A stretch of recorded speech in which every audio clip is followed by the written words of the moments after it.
Okay, so here we are in Lakanoa, and we're about to get started on making an earth stove. And to do that, we need to take a look at the soils that we have around us. So we're going to collect a few different samples. We're going to experiment with them to find out which ones are going to be best. And then we're going to start making our mix with our best soils that we have to use for our earth oven.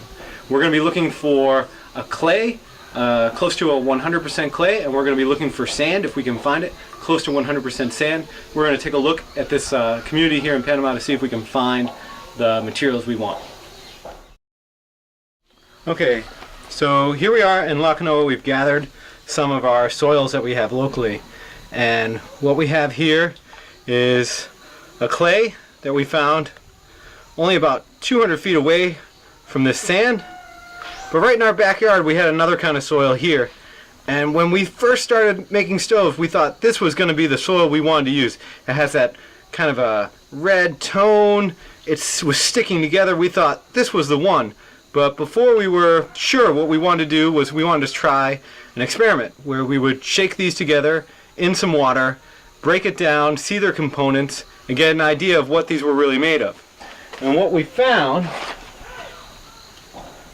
was when that sand that looked just like almost like a beach sand, when we put it in a bottle, shook it vigorously, we found when it settled, we have that long line of sand. I'd say more than 90-95% sand, and that little bit of silt sitting on top.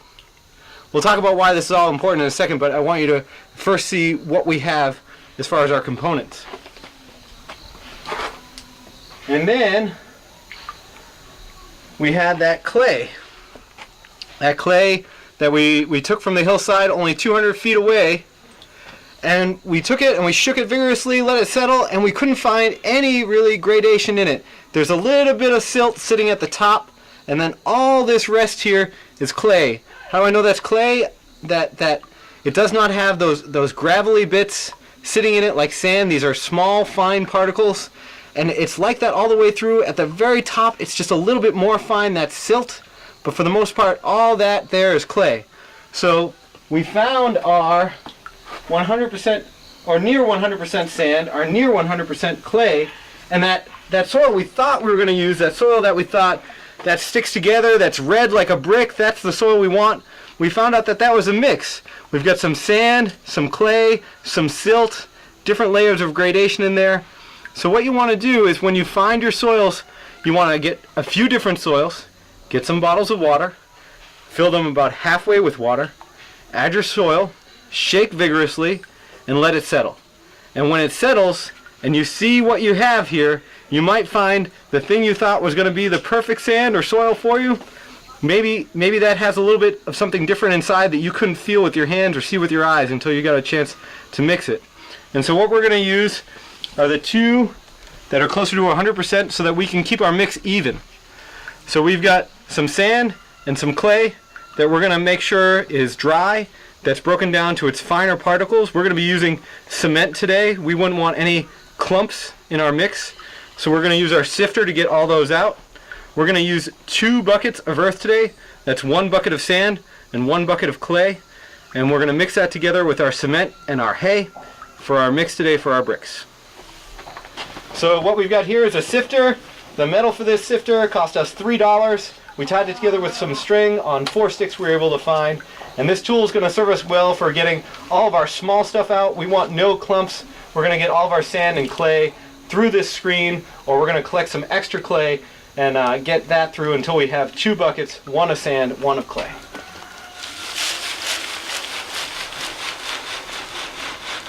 Okay, so we've sifted out our clay and our sand. That's our mix right here. And today we're going to use cement. We're going to use 1/3 bag of cement. That's our ratio. And when you take 1/3 of a bag of cement, if you've got a bucket around and you want to try to measure out 1/3 of a bag of cement, what you want to do is fill up a bucket till it's about 2/3 full, and then you've got your cement mix. To get this all even, we're going to go ahead and sift it, sort it, excuse me, back and forth until we have an evenly mixed pile of cement, clay, and sand. now that the mix is pretty close to being ready, we're going to start adding hay. The reason that we're putting hay into our bricks, it does not make the bricks any stronger, but what it's going to do is it's going to serve as our insulation. Right now we've got a lot of heavy soil mixed together, and we're going to put that inside a brick mold. If we didn't have any hay, it would continue to be a heavy brick. And when you can put a lighter material, whether that's hay or dry manure inside, that's going to create little pockets for air, and that's going to lighten up your brick, which is actually going to make a more insulative material, which is going to serve for a stove that heats up more slowly and directs that heat to the pot a little better. So we've got some hay, we've chopped it up. Each piece is a little smaller than 6 inches, so it's going to fit well into our bricks. We wouldn't want a long, straggly piece of hay inside each one of those bricks. This hay is pretty good to use. I'll say that there is better hay. If you could find some hay that had hair on it, if you could find some hairy grass and let it dry until it was brown, that's your ideal mix, because that's going to stick well to your cement, that's going to serve as your insulator, that's going to mix well inside your brick. This works well. Part of the reason it works is that we've cut it up to something smaller. It's going to be like a thread inside our brick. Things that you'd want to avoid are just wide, fat pieces of grass. So we had our mix. We've brought it out here to our mold. This is our clay, our sand, our cement, our hay. It's a little wet. We're going to get it inside the mold while it's wet. And as it starts to dry out, we're going to get it smooth and shape it. So we've got 18 bricks to fill. We've got 1 bucket, but we've got more in the back. And with your hands,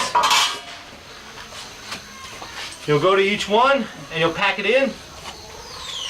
It's best to start out by putting some force in on it, making sure you fill every gap, every corner. And then as you go and add more, what you're going to want to do is take that, use your hands to mix it, because you've got that hay. You want that hay to get spread out throughout your brick. You don't want your brick to have 2 different layers. You want it to serve as one solid item.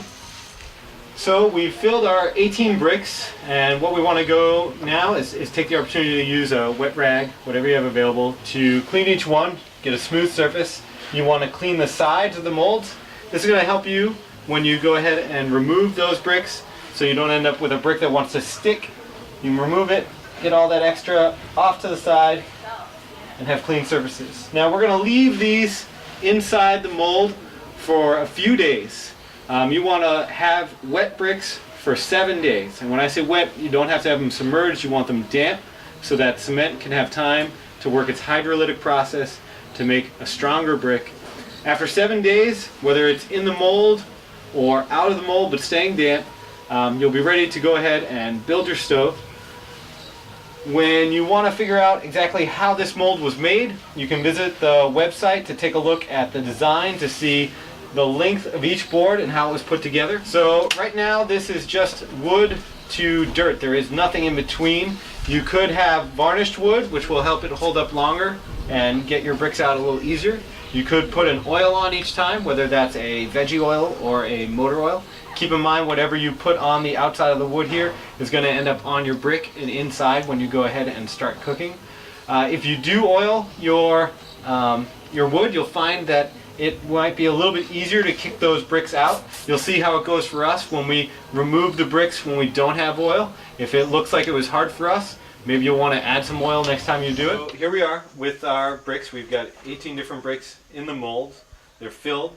We're ready to take them out because we've had them sitting here inside these molds for a few days now. And so here we go. 92 screws, some screwdrivers, taking apart our molds.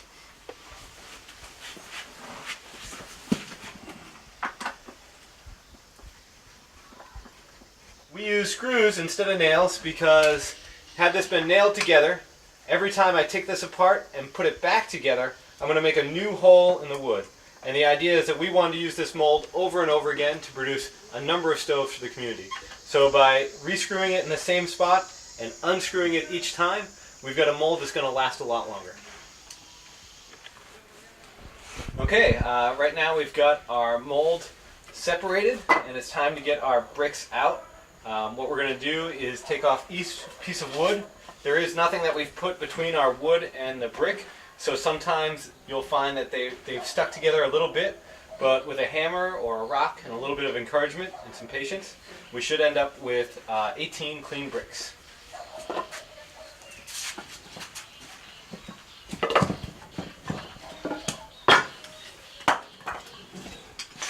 Okay, each one of our bricks has a width, most of our bricks have a width of 3 inches. So we've got our bricks that are 15 inches long, 3 inches thick, and 4 inches across. We've got our bricks here, 3 inches thick, 10 inches long, 4 inches across. Here, we've got our 4 by 4 by 3. Our middle bricks here are our 6 inch, 3 inch by 4 inch, and then our special bricks that are going to go on top are the only ones that have a different width. Those have the 4 inch width, and then they're 5 by 5. You add it all up, we've got 5 at the 15 inches, 2 for 10, 4 4 by 4s, 3 6 inches, and we've got our 4 special bricks that are 4 inches by 5 inches by 5 inches. Now that our bricks are cured and we've got them out of the mold, it's going to be time to assemble our stove. So here we go, we're going to assemble our stove. You see we brought the bricks over from John's house, and what we're going to do now is mix up the mortar that'll hold the thing together. How much you want? Just tell me. Just a few, let's see. That's good. Usually you don't use too much cement. The idea is about a third of a bag of cement for the entire stove production or design. Starting with a nice level surface is important. The foundation on which you build your stove.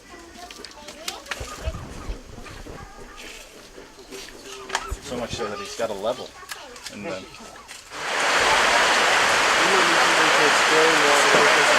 Sure.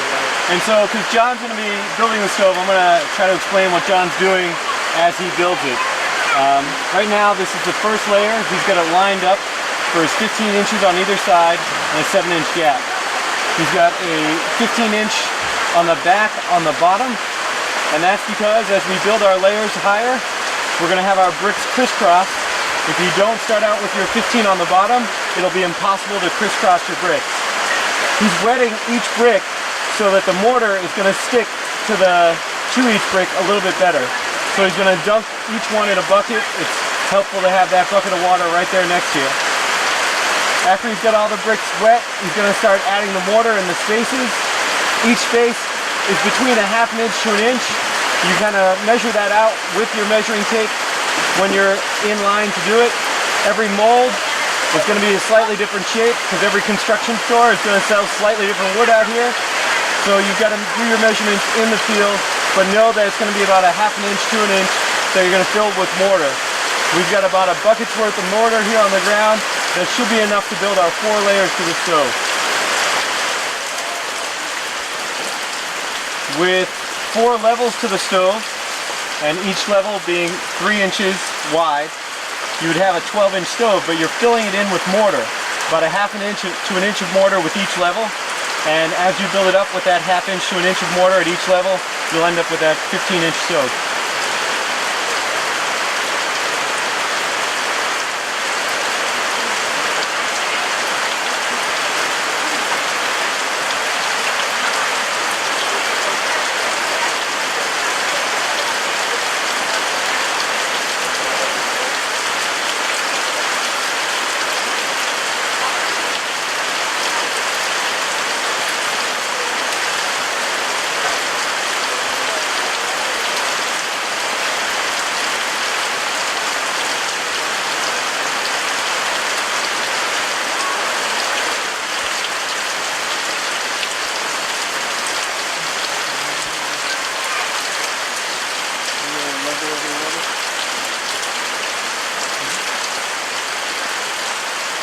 So your level might change a little bit as you go.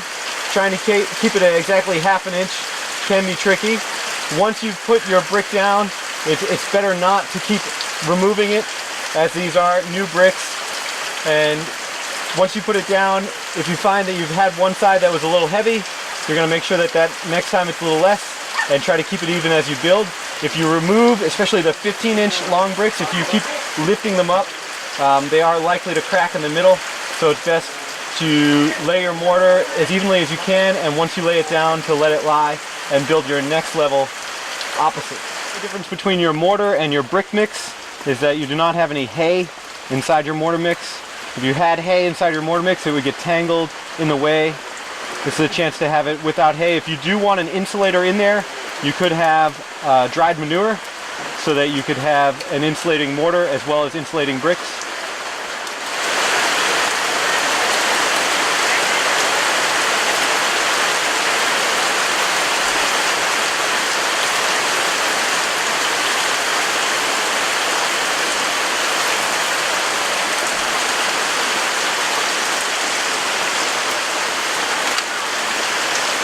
This is a pretty fast process. About 10 minutes into making the stove, we're a little more than halfway complete.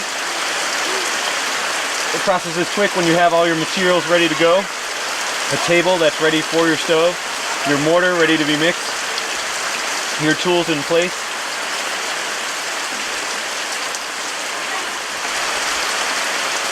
The larger bricks are the corner bricks. John's checking the bricks to see if he has a flatter surface to place on the top, so that the pots can lay directly on those corners flush.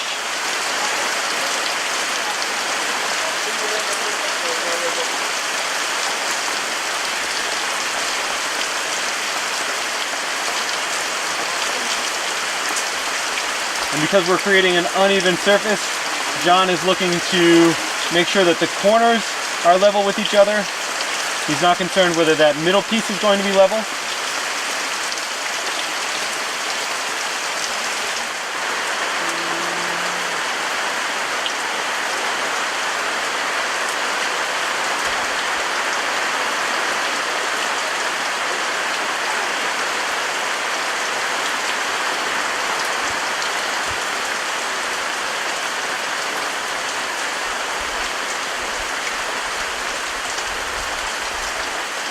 He's sliding down each one to create that channel gap so that there's room for the air to escape over the pot.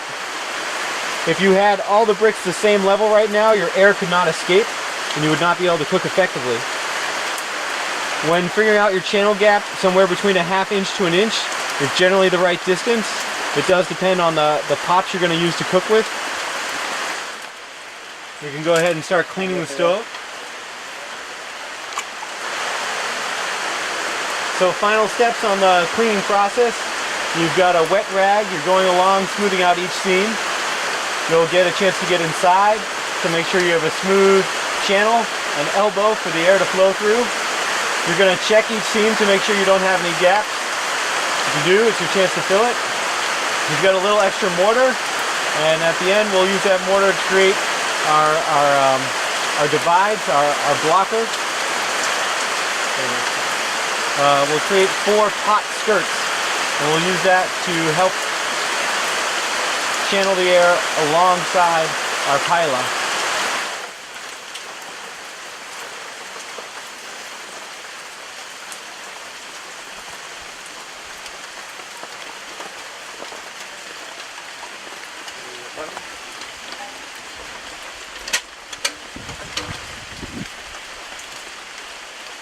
This is about the smallest size pot that you'd want to use on this stove. It has to be large enough to fit over all 4 corners. This one does. Any pot that fits inside the dimensions of this stove is the right size pot to cook on. Once you get past the borders of this stove, you're starting to lose your efficiency. You can go an inch or 2 over, but once you get past that, there are some families that would like to cook on a pile this size. Someday we'll have a video for stoves that are this size, but this cooks for your everyday use for a family. While we have a little bit of mortar left over, John and I are going to go ahead and make a couple of pot skirts. This is something that's going to fit on the side of each pot. What would happen is the air would come out and escape right past this pot, start heating this air. That's a waste. What we'd like to do is we'd like to channel that air to stay as close to that pot the whole time as possible. We've got a little bit of leftover mortar. It's going to dry in just a day or so, so why don't we go ahead and use that up while we've got it. You're going to make each one by hand. to fit each gap. The idea is that now it's more likely that that air is going to be turned and stay close to that pot, heating it even more. And if we did have a windy day and we were cooking outside and that wind was blowing hard and trying to direct itself in the wrong direction, instead of flowing in and then up, if it wanted to flow inward with this block right here, it's harder for that wind to find the room to go and turn the air. Here we are, we've got our completed tower stove. One thing I'd like everybody to see is it from the top. When you don't have your pot on, you can look directly into the channel. You see your 4 corners have an overhang. When you have a rounded pot, your pot sits on each one of those corners. On a flat bottom pot, it sits flat across the top. Just taking a look at a couple other things about this stove is that it's been in use. We stopped by today just on a lark as we were making our rounds and making stoves today. And this family who's had their stove for 4 months have been cooking on it every day. We stopped by, here they are cooking on it. And a couple of things that jump out at me is that because of the way that they've been using it for 4 months, it's taken a toll. You can see some of where the wood is put inside. It's had some of the impact. You can see one of the cracks because it's been cooked from underneath. You're cooking this brick through and it's shrunk and cracked here. But if you think of a pot being laid on top, filled with liquid every day, it can bear the weight and should for a couple of years still. And if you can get your folks to put their wood in at that vertical level, it's going to channel that heat better. You're going to not have these cracks. It's going to last for a much longer time. And one of the neat things is when we stopped by, we saw that they've been cooking for a couple hours and they've had their matches sitting right up top here. And your heat's escaping right around the pot. And here you've got your matches right next to, and they never lit up. And that speaks to how the stove channels all that heat in one direction onto the pot and doesn't send it in other directions because these bricks are insulating, because these matches are sitting right here, they never took the heat, they never caught on fire because the stove is functioning as well as it does. Yeah, if this wood was further inside, and this is where the heat is coming out, this is where the smoke should be channeled, if there's any, and there wasn't any because it was only coming out from the front.